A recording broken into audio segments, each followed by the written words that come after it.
प्रारंभ। इस खाते का प्रारंभ प्रारंभिक रहती से होता है, जबकि लाभहानि खाते का प्रारंभ सकल लाभ या सकल हानि से किया जाता है। अगला आधार है शीर्षक। इस खाते का शीर्षक व्यापार खाता होता है। लाभहानि खाते में इस खाते का शीर्षक लाभहानि खाता होता है। जब हम व्यापार खाता बनाते हैं तो उसके ऊपर व्यापार खाता लिखते हैं, जबकि लाभहानि खाता बनाते हैं तो उसके ऊपर शीर्षक के तौर पर लाभहानि खाता लिखते हैं। क्रम।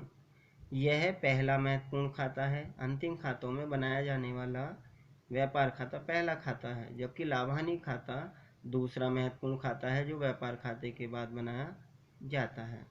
अब इसके बाद हम पढ़ते हैं आर्थिक चिट्ठे के बारे में। आर्थिक चिट्ठा क्या है? यह खाता न होकर विवरण होता है, विवरण पत्र।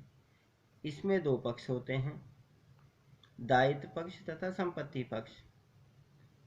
इसमें वास्तविक तथा व्यक्तिगत खातों का लेखा किया जाता है।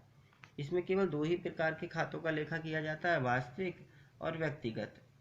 इसके दोनों पक्षों का योग बराबर आता है। जब आर्थिक चिट्ठे के दोनों पक्षों का योग बराबर हो जाता है तो हम मान लेते हैं कि व्यापार की आर्थिक स्थिति सही है। उद्देश्य क्या है, क्यों बनाया जाता है?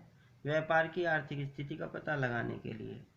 व्यापार की आर्थिक स्थिति जानने के लिए हम आर्थिक चिट्ठा बनाते हैं। संपत्ति और दायित्व का ज्ञान करने के लिए, लेनदार तथा देनदार का ज्ञान करने के लिए भी हम आर्थिक चिट्ठा बनाते हैं।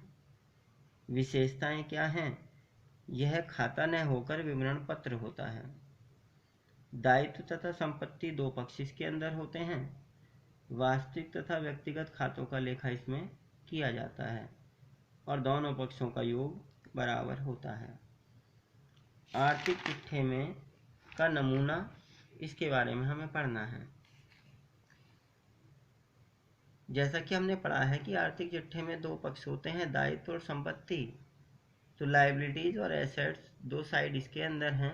लायबिलिटीज साइड के बारे में पढ़ेंगे, कैपिटल पूंजी प्लस नेट प्रॉफिट शुद्ध लाभ माइनस नेट लॉस शुद्ध हानि।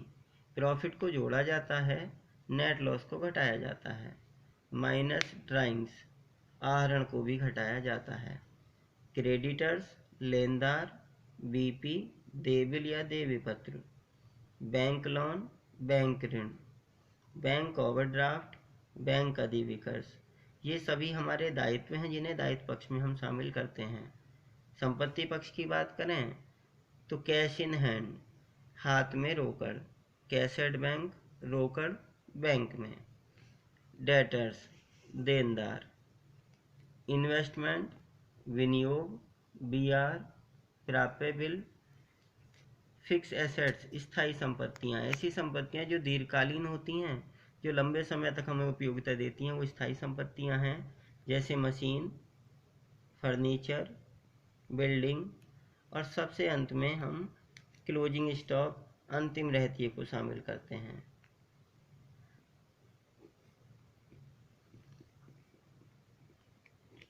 आर्थिक चिट्ठे के दोनों पक्षों का योग बराबर हो जाने पर हम मान लेते हैं कि व्यापार की आर्थिक स्थिति सही है। छात्रों, यहाँ तक हमने आर्थिक चिट्ठे के नमूने, व्यापार खाते के नमूने और लाभहानि खाते के नमूने के बारे में पढ़ा है। अब अगली वीडियो में हम समायोजन के बारे में सीखेंगे। धन्यवाद।